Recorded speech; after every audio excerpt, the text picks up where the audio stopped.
Oh, selamat pagi Bapak. Waktu dan tempat Pagi-pagi kami persilakan. bisa dengar suara saya jelas? Jelas Bapak. Oke, baik. Ya, saudara, kita mau lanjut.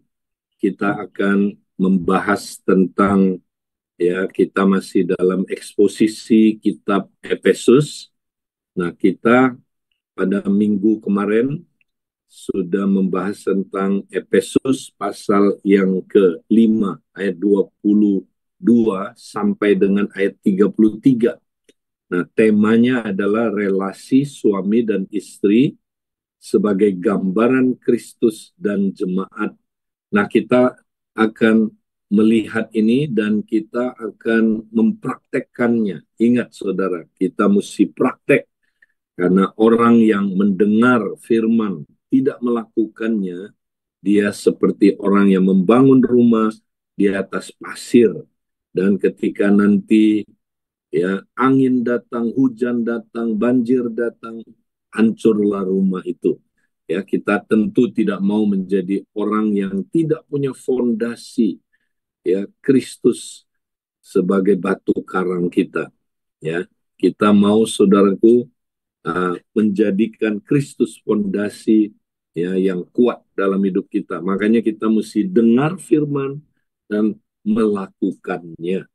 Nah, saudara, kita akan langsung aja melihat apa firman Tuhan buat kita hari ini. Next ya. Nah, kita lihat saudaraku bahwa inti dari Efesus pasal 5 tadi ya itu ada di ayat 32 sampai 33. Rahasia ini besar, tetapi yang aku maksudkan ialah hubungan Kristus dan jemaat. Jadi saudara, ya, hubungan suami dan istri itu adalah sebuah misteri, rahasia yang besar, yaitu, ya, saudara, hubungan Kristus dan jemaat. Ayat 33, bagaimanapun juga kamu masing-masing berlaku, kasihilah istrimu seperti dirimu sendiri dan istri hendaklah menghormati suaminya.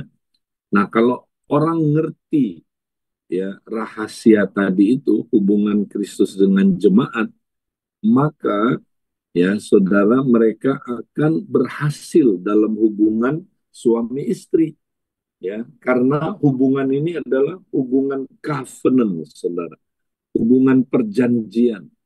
Kristus mengasihi jemaatnya, ya, Kristus, ya, berhubungan dengan jemaatnya dalam hubungan covenant. Ya, covenant itu hubungan apa? Kasih tanpa syarat, kasih yang sempurna, saudara, kasih yang luar biasa. Makanya kalau kita ngerti rahasia ini, suami-suami bisa mempraktekkan hubungan bagaimanapun. Suami bisa mengasihi istrinya, dan istri bisa mempraktekkan bagaimanapun dia menghormati suaminya. Nah, ini hubungan bagaimanapun juga. Ini hubungan yang luar biasa. Ya, suami akan tetap mengasihi istrinya walaupun istrinya berubah, walaupun istrinya tidak mengasihi dia. Ya, dia akan tetap mengasihi istrinya, saudara. Seperti Kristus. Kristus mengasihi jemaatnya sebagai covenant. Demikianlah suami mengasihi istrinya harus sebagai covenant. Ya, hubungan bagaimanapun juga, bukan hubungan jikalau kamu cantik, aku mengasihi kamu.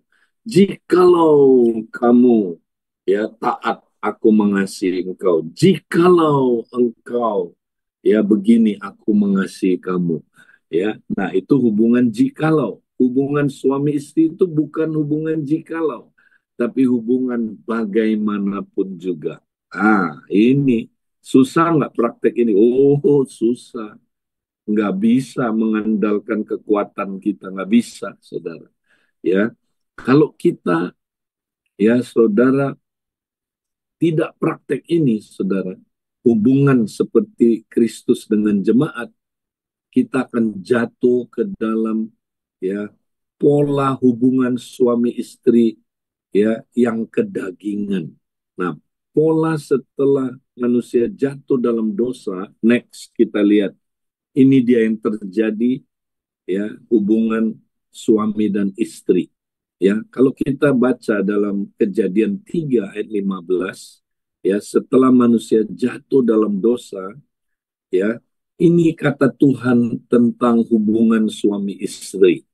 Nah, saya mau bacakan dalam terjemahan TSI, ya, karena ini ya mendekati apa yang dikatakan dalam bahasa aslinya, bahasa Ibraninya, ya, karena dalam bahasa Indonesia, ya, dikatakan istri setelah jatuh dalam dosa akan berahi kepada suaminya dan suami akan berkuasa atas istrinya.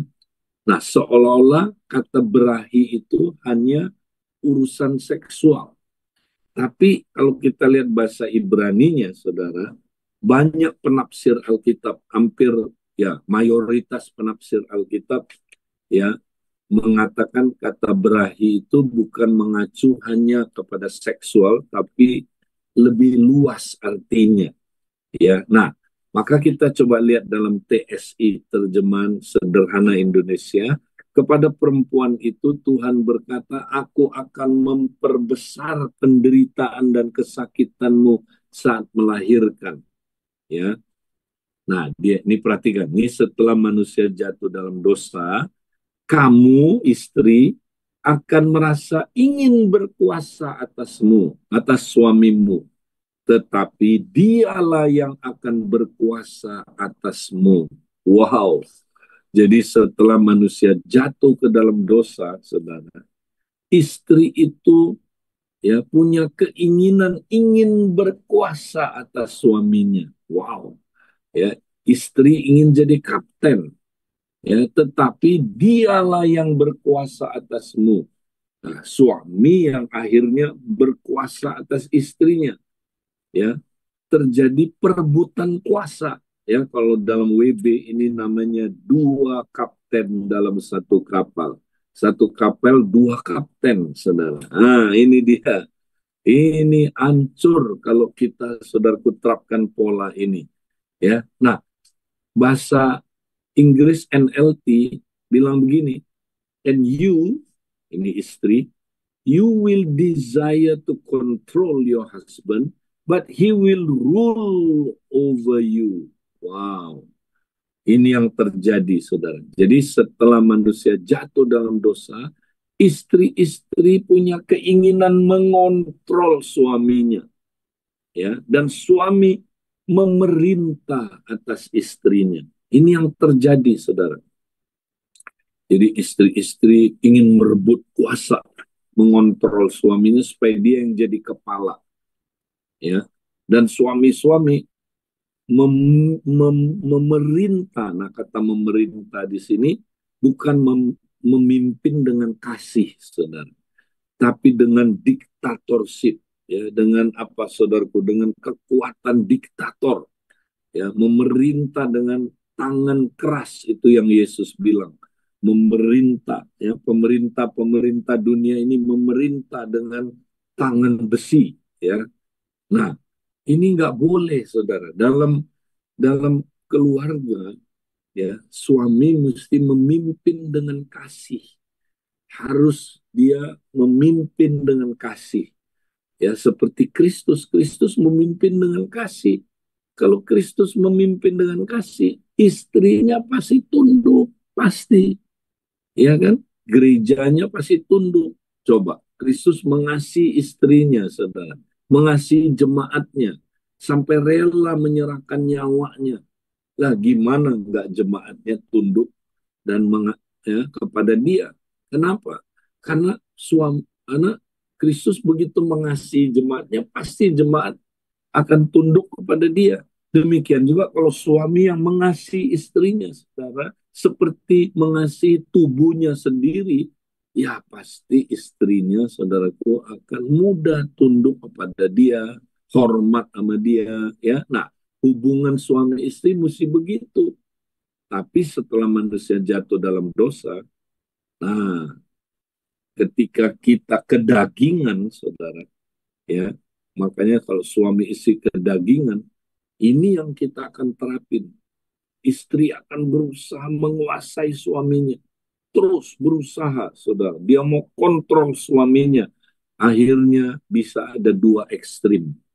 Kalau suaminya kalah, suaminya jadi DKI, dibawa ke tiak istri. Suaminya akhirnya ngek, ya.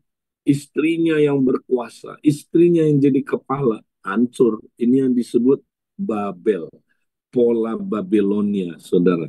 Di mana ya perempuan, ya, di Babel itu katanya, saudara, perempuan dan anak-anak yang berkuasa. Wow, ya, kalau perempuan yang berkuasa, saudara, laki-lakinya DKI, ini yang disebut Babel. Nah, Babel itu apa? Kacau, ya. Makanya kacau, saudaraku. Kalau suami dikontrol istrinya, kacau keluarganya, saudara. Ya. Nah, tapi sebaliknya, saudara, ada suami yang mau coba dikontrol istrinya, suaminya lebih kuat. Suaminya juga kedagingan, lebih kuat. Wah, akhirnya, saudara, suaminya yang fight, kalah kapten yang satu itu, saudara.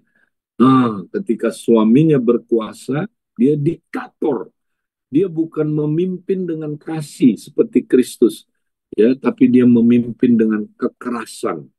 Nah, ini yang terjadi pada Lameh, ya, saudara. Lameh itu memimpin dengan kekerasan, dengan ancaman. Dia bilang sama istri-istrinya, dengar ya, istri-istriku, ya, aku ini jangan main-main. Ya, ada orang lawan aku, ya, kupukul, kubunuh. Jangan coba-coba ya. Wow, jadi ada suami yang kayak gitu, saudara. Ngancem ya istrinya ya dengan kekerasan memimpin. Nah, ini akhirnya terjadi kekerasan rumah tangga. Pukul istri supaya tunduk istrinya. Kamu mesti tunduk sama saya yang pemimpin. Nah, ini dia. Ini banyak KDRT. Kenapa, saudara? Karena kedagingan. Nah, ketika kita kedagingan, saudara, apa yang terjadi, saudara? Ya, maka setan menggunakan kedagingan kita untuk saling melukai. Next, kita lihat berikutnya. Ya, kalau kita kedagingan, maka setan gunakan kedagingan kita untuk saling menyerang, melukai. Masih ingat, saudara, Craig Hill kasih perumpamaan yang sangat bagus, saudara, ya, di mana, saudara, ya, suami istri itu seperti tentara yang saling tembak-tembakan. Nah, kenapa mereka tembak-tembakan? Ya, mereka udah tertipu oleh penjual senjata. Ya, ada penjual senjata yang, saudaraku, menipu mereka. Ya, penjual senjata menembak salah satu pihak, ya, sehingga pihak yang lain berpikir, dia duluan, ditembak, saudara. Akhirnya perang terjadi. Nah, sama kalau kita kedagingan, saudara, kita lagi kedagingan, maka kita saling menyerang. Tanpa sadar kita saling menyerang, saling menyakiti. Suami menyakiti istri, istri menyakiti suami, orang tua menyakiti anak, anak menyakiti orang tua, sesama teman kompak saling tembak. Makanya kompak nggak bisa jalan kalau kompak itu kedagingan, saudara. Ya, kompak banyak kalau nggak bangun manusia roh, kompak itu kedagingan. Makanya kan kita tekankan terus, harus dimulai dari saya, praktek BTB, ya, bangun manusia roh. Salah satunya bangun manusia roh itu adalah, ya, jangan biarkan hidup kita kedagingan, saudara. Karena kalau kita kedagingan, di kompak itu kita saling melukai, saling menyakiti. Ya, perhatikan Galatia 5 ayat 19 sampai 21. Perbuatan daging itu apa aja, saudara?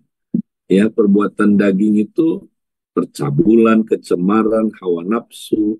Nah, hawa nafsu artinya apa, saudara?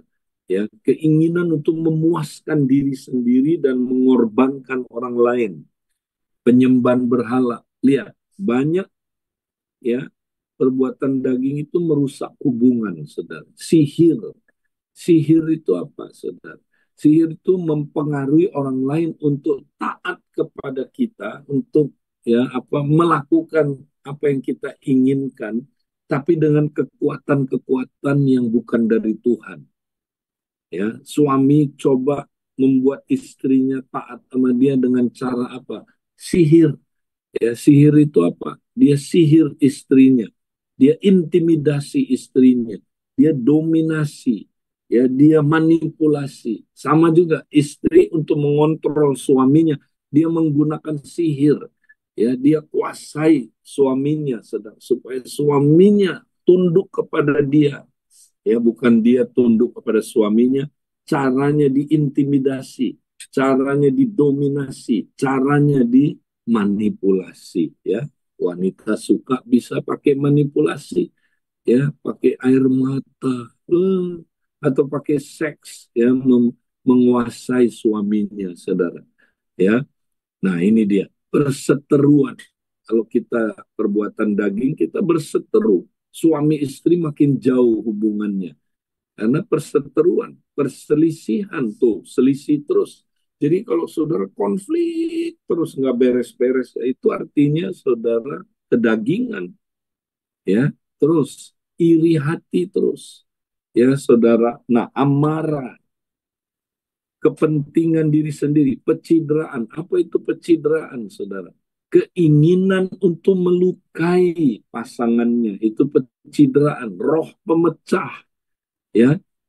Jadi kita ada roh pemecah kalau kita kedagingan, kedengkian. Wow, kita lihat saudara.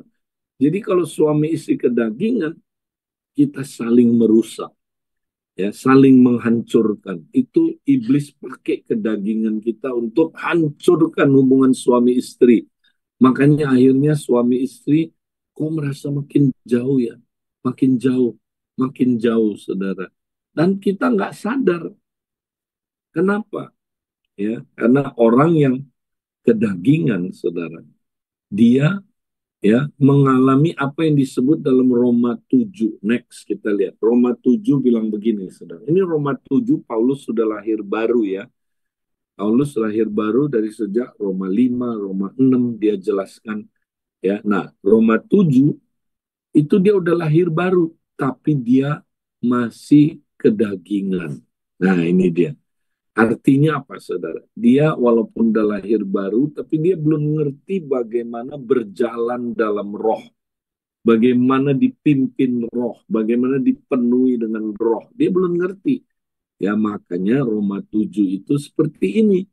Ya, ayat yang ke-19. Sebab bukan apa yang aku kendaki yang baik, yaitu yang baik, yang aku lakukan, melainkan apa yang aku tidak kehendaki, yaitu yang jahat yang aku lakukan.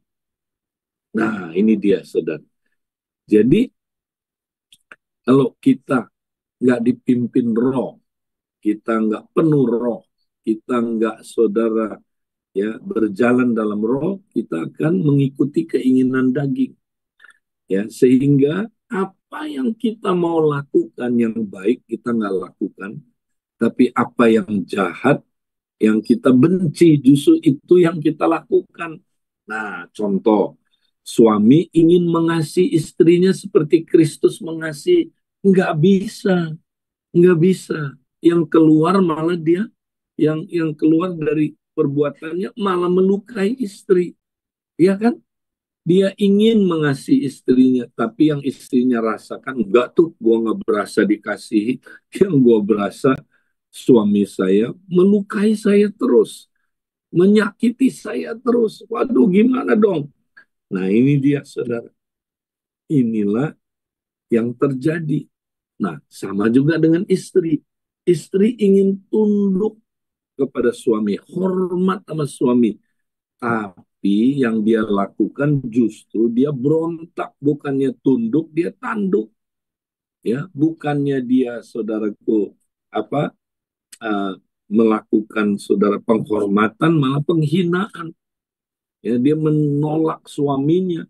Ya, suaminya berasa istri saya nggak tunduk tuh, nanduk. Istri saya nggak apa, nggak nggak benar-benar hormat sama saya, tapi dia menghina saya. Ya, nah itu dia saudara. Itu yang terjadi karena kita kedagingan.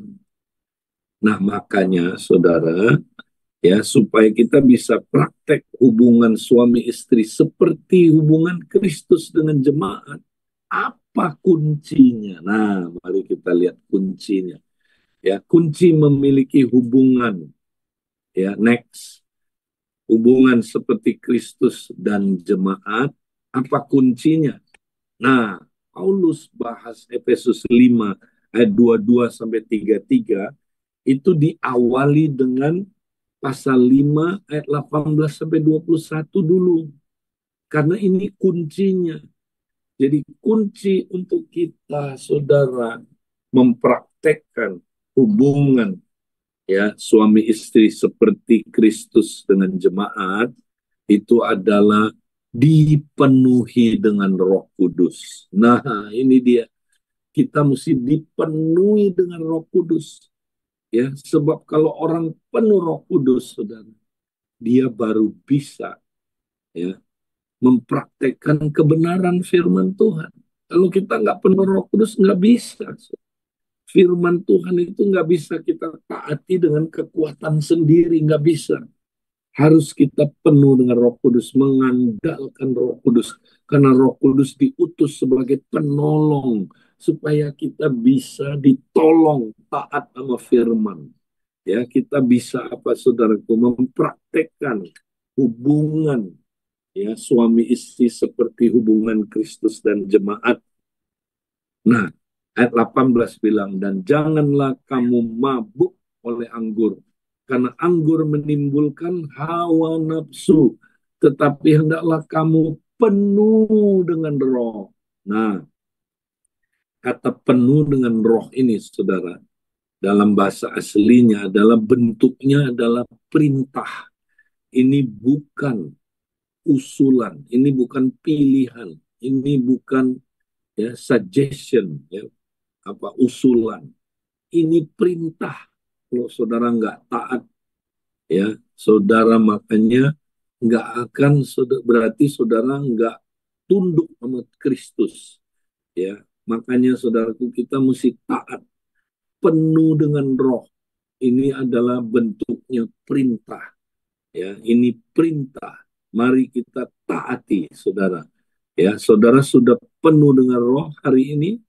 Kita bayangin tuh, tiap hari kita nggak penuh dengan Roh. Makanya kita penuh dengan kedagingan tadi, saudara. Kita penuh dengan diri sendiri. Ya, ketika kita penuh dengan diri sendiri, ya maka keluarlah buah-buah daging tadi itu, saudara. Ya, kalau kita penuh dengan diri sendiri. Nah, lawannya adalah penuh dengan Roh, filled with the Holy Spirit. Nah, penuh dengan Roh dalam kata kerjanya, saudara, itu bukan sekali-kali. Kata kerjanya menunjukkan ini perbuatan terus-menerus. Nggak boleh berhenti sampai Tuhan Yesus datang. Dan penuh dengan Roh, saudara, itu adalah kerjasama antara kita dengan Roh Kudus. Roh Kudus siap memenuhi kita dengan Rohnya, tapi kita mesti membuat keputusan mau penuh Roh. Ya, jadi penuh Roh itu nggak sulit, saudaraku. Bisa, tinggal kita bikin keputusan. Nah, nanti Tuhan yang memenuhi kita dengan Rohnya. Nah, apa artinya penuh dengan Roh? Nah, sebelumnya saya ingin ingatkan dulu, penuh dengan Roh itu nggak boleh sekali-sekali aja, saudara. Ya, oh saya udah pernah penuh Roh, Pak Edi. Kapan? Waktu CG dulu udah penuh Roh, ya kan? Lo itu dulu penuh Roh mesti tiap hari. Saudara udah penuh Roh hari ini, lah kan kemarin udah penuh Roh. Oh, tunggu dulu, saudara. Saudara boleh kemarin penuh Roh, hari ini mesti terus penuh Roh. Ya kan? Besok penuh Roh lagi, lusa penuh dengan Roh. Ya, jadi penuh Roh itu bukan tindakan sekali-sekali, bukan. Bukan event, ya. Wow, di CG saya penuh Roh. udah. Oh, enggak, saudara, mesti tiap hari penuh dengan roh. Ya, nah, bagaimana penuh dengan roh itu, saudara? Apa artinya penuh dengan roh? Nah, supaya kita bisa penuh dengan roh, kita mesti dibaptis dalam roh, ya, dibaptis dalam roh. Nah, apa itu dibaptis dalam roh, saudara? Dibaptis dalam roh itu artinya dicelupkan ke dalam roh, ya. Seperti botol kosong, saya celup ke dalam air. Kira-kira apa yang terjadi? Botolnya penuh air di dalam, tapi bukan cuma di dalam, di sekelilingnya juga dilingkupi dengan air. Nah, kalau Roh Kudus diumpamakan air, seperti itulah baptisan Roh Kudus. Saudara dicelup, blok, blok, blok, blok, blok, blok, blok, blok, penuh dengan air di dalam, penuh dengan air di luarnya. Ya, demikianlah kita, saudaraku, penuh dengan Roh Kudus, artinya ya, kita, saudaraku, dilingkupi dengan Roh Kudus. Roh Kudus memenuhi bagian dalam kita dan bagian luar juga, saudara. Ya, artinya kita dikuasai oleh Roh Kudus sepenuhnya, saudara. Ya, itulah baptisan Roh Kudus. Kita dicelup ke dalam Roh. Nah, baptisan Roh terjadinya sekali aja, tapi kita mesti terus-menerus penuh dengan Roh. Artinya terus-menerus tenggelam dalam Roh.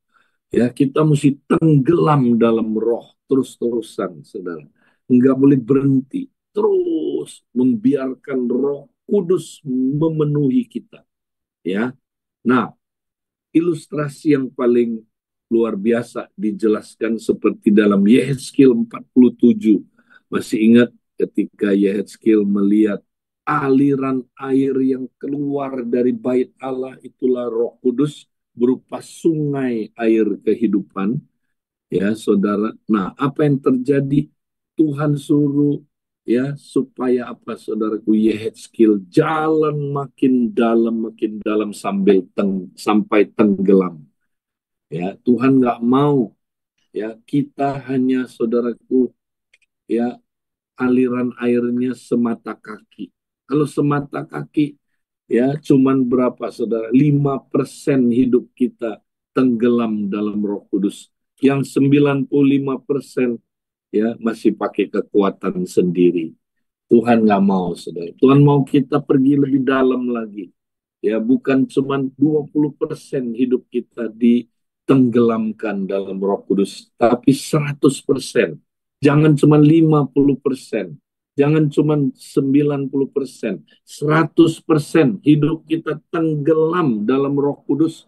Nah, ketika Yehezkiel tenggelam, saudara, dia dibawa ke tempat yang banyak pohon-pohonnya yang berbuah-buah. Ya, kalau kita di apa penuh Roh Kudus, tenggelam dalam Roh Kudus, kita berbuah-buah dan ada ikan-ikan. Ya, itu menggambarkan, saudaraku, ya, ada kehidupan, tapi juga, saudara, ya, ikan biasanya berbicara tentang jiwa-jiwa yang akan, saudaraku, ya, kita akan memenangkan jiwa, kita akan memuridkan jiwa kalau kita terus penuh Roh Kudus, saudara. Nah, kalau orang penuh Roh Kudus, saudara, dia dikuasai sepenuhnya oleh Roh Kudus, ya, maka kata-kata dia, ya, yang keluar kata-kata yang dikuasai oleh Roh Kudus, ya, dia keluar pujian, ya, keluar nyanyian, sorakan, ya. Nah, ini salah satunya, nyanyian rohani itu artinya menyanyi dengan bahasa roh, saudara.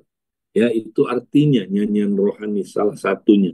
Makanya, saudaraku, kalau kita berkata-kata, ya, saudara, kalau kita penuh Roh Kudus, kata-kata kita, kata-kata yang diurapi oleh Roh Kudus, ya, sehingga kita berbahasa roh.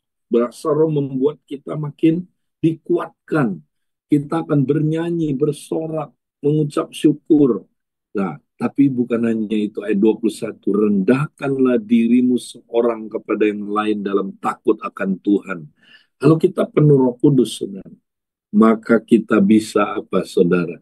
Ya, takut akan Tuhan dan kita rendah hati, ya, sehingga saudara, ya, akibatnya saudara, ya, kalau kita penuh Roh Kudus kita bisa akhirnya mempraktekkan, ya, hubungan seperti Kristus dengan jemaat, ya.